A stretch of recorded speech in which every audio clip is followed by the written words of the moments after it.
26 नवंबर के बाद पैदा होने वाली सूरत हाल से निकलने और बेहतरी का रास्ता क्या है? क्या इसी तरह से इल्ज़ाम तराशी चलती रहेगी या फिर कोई नया एहतजाज की कॉल जो है वो सामने आएगी, या फिर मिल बैठकर आइंदा का लाएअमल मुरतब किया जा सकता है? एंकर नदीम मलिक ने निजी टीवी चैनल के प्रोग्राम में सवालात का अंबार लगा दिया। नदीम मलिक ने तबसरा करते हुए कहा कि मुल्क को बहरानों से निकालना और जमहूरियत के सफ़र पर डालना वक्त का तकाजा है। पेका एक्ट के तहत सख्त तरमीमी बिल लाया जा रहा है ताकि सोशल मीडिया और जाली खबरों की हौसला शिकनी की जा सके। अगर मकसद झूठी खबरों की रोकथाम है तो इस पर हुकूमत और अपोजिशन मिलकर ज़ाब्ता अखलाक पर काम कर सकती है, लेकिन अगर तो मकसद ये है कि हुकूमती पॉलिसियों से इख्तलाफ करने वालों को बिला जवाज़ कानून के शिकंजे में जकड़ना है तो फिर जिसको चाहे कानून की खिलाफ वर्जी पर पाबंदी सलासल कर दे। नदीम मलिक ने प्रोग्राम में मौजूद मुस्तफ़ा नवाज खोखर से पूछा कि ये बेहतरीन मौका नहीं कि हम माजी की गलतियों से सीख लें। सीनियर सियासतदान ने कहा कि हम में से कोई भी सबक जो है वो नहीं सीख रहा। 2014 से शुरू होने वाला बहरान मजीद गहरा होता जा रहा है। किसी एक दिन भी ऐसा नहीं लगा कि हुक्मरान तबका मामलात को दुरुस्त सिमत लेकर जाना चाहता है। डीचो कॉर्पोरेशन ने सूरत हाल को मजीद गंभीर बता दिया है। हमारे यहाँ इक़्तिदार में रहने की गेम है जिसमें उसूल और नजरिया बेमानी हो जाता है। सारी सियासी जदोजहद का मकसद हुक्मरानी के लिए है। जो भी सियासतदान समझौता करके हुकूमत में आता है वो फिर 26 नवंबर जैसे वाक़े में कुछ कहने की जरूरत नहीं रखता।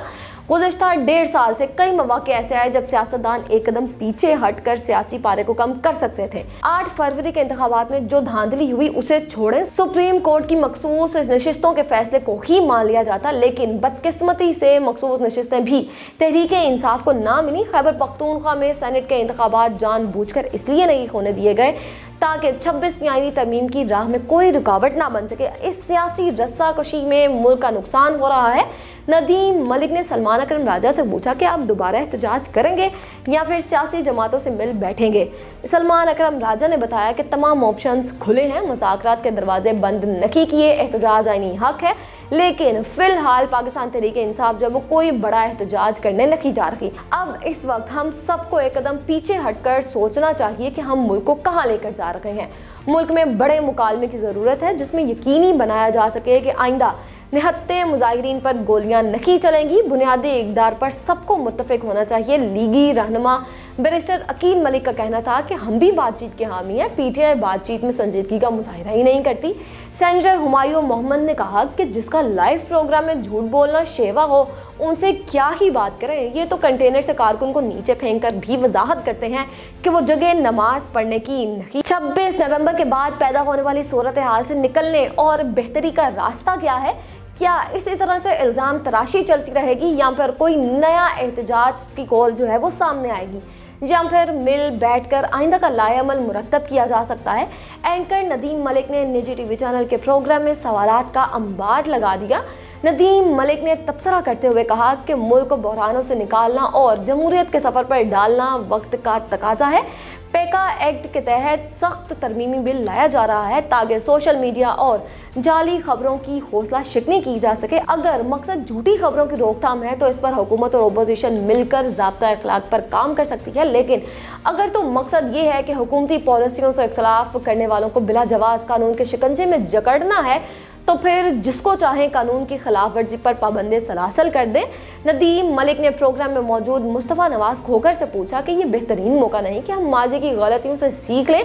सीनियर सियासतदान ने कहा कि हम में से कोई भी सबक जो है वो नहीं सीख रहा। 2014 से शुरू होने वाला बहरान मजीद गहरा होता जा रहा है। किसी एक दिन भी ऐसा नहीं लगा कि हुक्मरान तबका मामलात को दुरुस्त सिमत लेकर जाना चाहता है। डीचो कॉर्पोरेशन ने सूरत हाल को मजीद गंभीर बता दिया है। हमारे यहाँ इक़्तिदार में रहने की गेम है जिसमें उसूल और नजरिया बेमानी हो जाता है। सारी सियासी जदोजहद का मकसद हुक्मरानी के लिए है। जो भी सियासतदान समझौता करके हुकूमत में आता है वो फिर 26 नवंबर जैसे वाक़े में कुछ कहने की जरूरत नहीं रखता।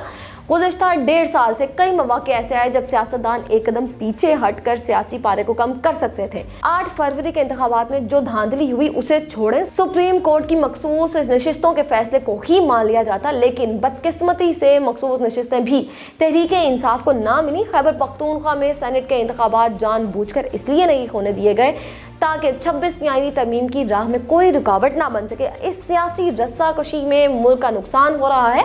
नदीम मलिक ने सलमान अकरम राजा से पूछा कि आप दोबारा एहतजाज करेंगे या फिर सियासी जमातों से मिल बैठेंगे। सलमान अकरम राजा ने बताया कि तमाम ऑप्शंस खुले हैं, मुज़ाकरात के दरवाजे बंद नहीं किए, एहतजाज आईनी हक है, लेकिन फिलहाल पाकिस्तान तहरीक इंसाफ जो वो कोई बड़ा एहतजाज करने नहीं जा रही। अब इस वक्त हम सबको एक कदम पीछे हटकर सोचना चाहिए कि हम मुल्क को कहाँ लेकर जा रहे हैं। मुल्क में बड़े मुकालमे की ज़रूरत है जिसमें यकीनी बनाया जा सके कि आइंदा निहत्ते मुजाहिरीन पर गोलियां नहीं चलेंगी। बुनियादी इक़दार पर सबको मुत्तफ़िक होना चाहिए। लीगी रहनुमा बैरिस्टर अकील मलिक का कहना था कि हम भी बातचीत के हामी हैं। पीटीआई बातचीत में संजीदगी का मुजाहिरा ही नहीं करती। सेनेटर हुमायूं मोहम्मद ने कहा कि जिसका लाइव प्रोग्राम में झूठ बोलना शेवा हो उनसे क्या ही बात करें। ये तो कंटेनर से कारकुन को नीचे फेंक कर भी वजाहत करते हैं कि वो जगह नमाज पढ़ने की नहीं।